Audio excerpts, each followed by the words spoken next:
Hello, welcome to Comcast Newsmakers, bringing you news and information from people making a difference in our communities. I'm Beverly Weaver, and joining me now is Ron Ludwig, Executive Director of the Conflict Center. Ron, welcome to you. Thanks.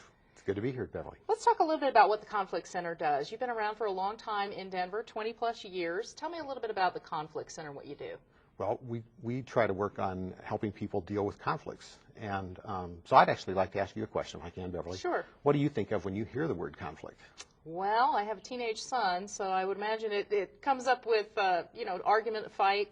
Okay. And, we like to look at conflict as being a real opportunity. When Ted Kennedy died recently, I read a quote from the first deputy minister in Northern Ireland who said Ted Kennedy was a real opponent of conflict. I don't believe that's true. And if it is true, I don't think it's a good thing. I think we need to create conflict and establish conflict so that people can grow. It's when we have conflict that we actually are challenged to move and do something different than what we usually do. Yeah. So the negative of conflict, and that's the way most people view it, it comes from not knowing how to deal with conflict. And that's what our job is really to help people see conflict as a real opportunity, and if you have the right skills, you can get through it without violence, and that's a big piece.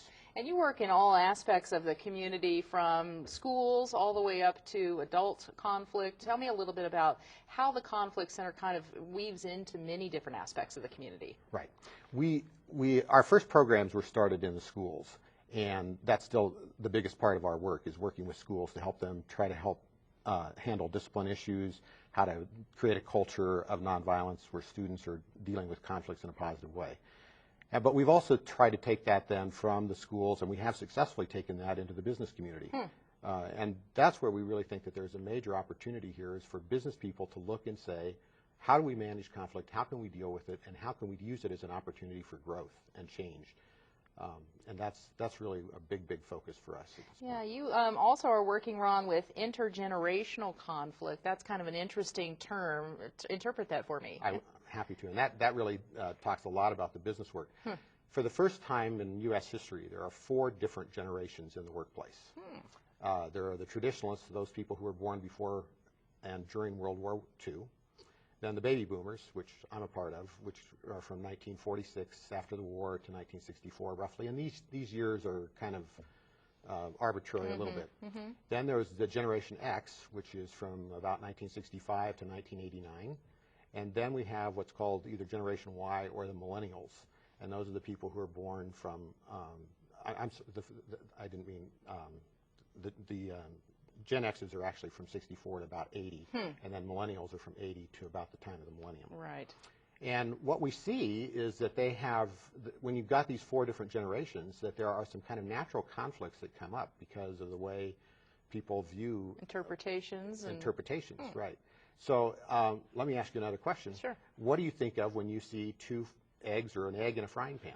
I kind of think of country breakfast. Okay. Everybody around the table. All right. And what's real interesting is that when you talk about that, lots of times baby boomers will say, "Oh, cholesterol, that's bad." What the Gen Xers will often say is, "Oh, that's your brain on drugs." Remember the old commercials with the broken egg? And then the millennials are saying, "It's just an egg. It's just breakfast." And so those are, even little things like that. Our backgrounds, our experiences shape the way we view things, and that creates the opportunity for conflict in the workplace. Sure. And it is an opportunity to really resolve things and maybe put problems on the table that are underlying decisions that are made in a business, right? Absolutely, because there are things like what people are looking for in their jobs. At my office, when I took over 4 years ago, we have a lot of younger people in the workplace, and the traditional 2 weeks vacation didn't work for them. And so this gave us an opportunity to kind of look at and say, so what does work for you? And different people want different things. Put it on the table. Absolutely. All right. Ron Ludwig, the Executive Director of the Conflict Center in Denver, thanks for being with us. Thanks for having me. And remember that there are 2 parts of this: solve the problem and build a relationship. Very good. Thanks for watching Comcast Newsmakers. I'm Beverly Weaver.